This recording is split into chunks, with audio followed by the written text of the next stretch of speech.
Doc, I've got bursitis. I hear that all the time. My shoulder's killing me, I've got bursitis. Well, I saw an interesting case of kind of weird bursitis today. A guy who's loves heavy lifting. He's been having shoulder pain for a year, mostly in the front of his shoulder, especially with a shoulder press, an overhead shoulder press. And x-ray was normal, looked at his shoulder with ultrasound, and we could see he had really inflamed bursa, but the most common bursa is called your subacromial bursa. That's usually when people talk about bursitis, and believe it or not, it's under your acromion, the subacromial bursa. Well, his was in a different location. It was a lot more medial and a little bit kind of further down and inferior than your typical subacromial bursa. Now, we were able to actually drain a little bit of fluid out of his bursa because it was so inflamed, and then we can do an injection. But it made me think, hey, what is bursitis?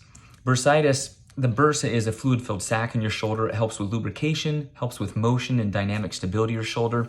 And it can get inflamed, it can get irritated. This gentleman actually had a little bit of fraying of his rotator cuff, which I think was triggering some of the bursitis. But it made me think there's actually other bursa in the shoulder. It's kind of weird too. There's something called the subdeltoid bursa. Most of the time that'll communicate further downstream here with the subacromial bursitis, or the bursa. Then you have a couple other small bursa here in the front of the shoulder. I wonder if his was a subacromial bursa, but just a little different location than I typically see. Hopefully he gets better with draining the shoulder and then doing a little bit of an injection.